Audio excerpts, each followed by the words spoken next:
আসেন, আল্লাহর হাবিব সাহাবায়ে কেরাম এত কষ্ট এত যন্ত্রণা পেয়েও তারা কি মসজিদ ছাড়িয়ে দিছে? নামাজ পড়ছেনি? আপনি এখন এই ইরাকে যান, আফগানিস্তানে যান, আপনি এই ফিলিস্তিনে যান, এরা বোম কখন পড়বে, এরা মসজিদে যাইয়া ঘরে ফিরে আসতে পারবে কিনা তার কোনো গ্যারান্টি, কত গ্যারান্টি আছে? হয়তো ফতে বোমের আঘাতে মারাও যাইতে পারে, এরপরেও তারা বাইতুল মুকাদ্দাসের সামনে যাইয়া নামাজ পড়ে। সুবহানাল্লাহ বলেন না?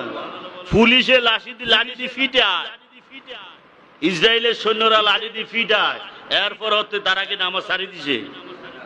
তা আপনার ফিডে কে? আপনি যে মসজিদে আসেন না। ভারতে মুসলমান নির্যাতিত হচ্ছে, আপনারা কি দেখেন না?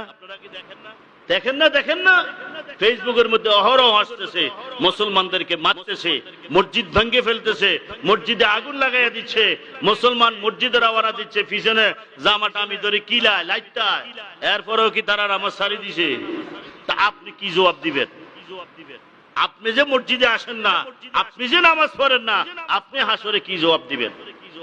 তো আসেন, রসুলের প্রতি এই সমস্ত অত্যাচার করার পরেও কাফেররা যখন দেখছে মুহাম্মদ এর পরেও ইসলাম থেকে ফিরে আসে না, তখন তারা এবার বৈঠক ডাকলো।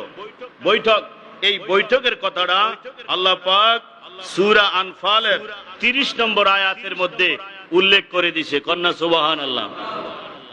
আল্লাহ পাক বলেন, ওগো আমার প্রিয় হাবিব, وَإِذْ يَمْكُرُ بِكَ الَّذِينَ كَفَرُوا لِيُثْبِتُوكَ أَوْ يَقْتُلُوكَ أَوْ يُخْرِجُوكَ وَيَمْكُرُونَ وَيَمْكُرُ اللَّهُ وَاللَّهُ خَيْرُ الْمَاكِرِينَ।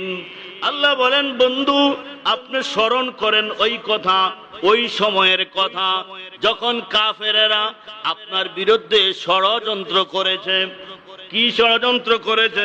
তারা মিটিং এর মধ্যে প্রস্তাব দিয়েছে, লিউসবিতুকা, আপনাকে বন্দী করে রাখবে, আও ইয়াকতুলুকা, অথবা আপনাকে কতল করবে, হত্যা করবে, আও ইউখরিজুকা, অথবা আপনাকে মক্কা শরীফ থেকে বের করে দিবে, আপনাকে দেশান্তর করবে, আপনাকে দেশ থেকে বের করে দিবে। ওয়ায়ামকুরুনা, আল্লাহ বলেন তারা আপনার বিরুদ্ধে ষড়যন্ত্র করেছে।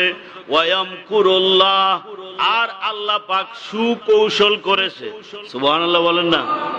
আল্লাহ, তারা করেছে ষড়যন্ত্র আর আল্লাহ করেছেন সুকৌশল।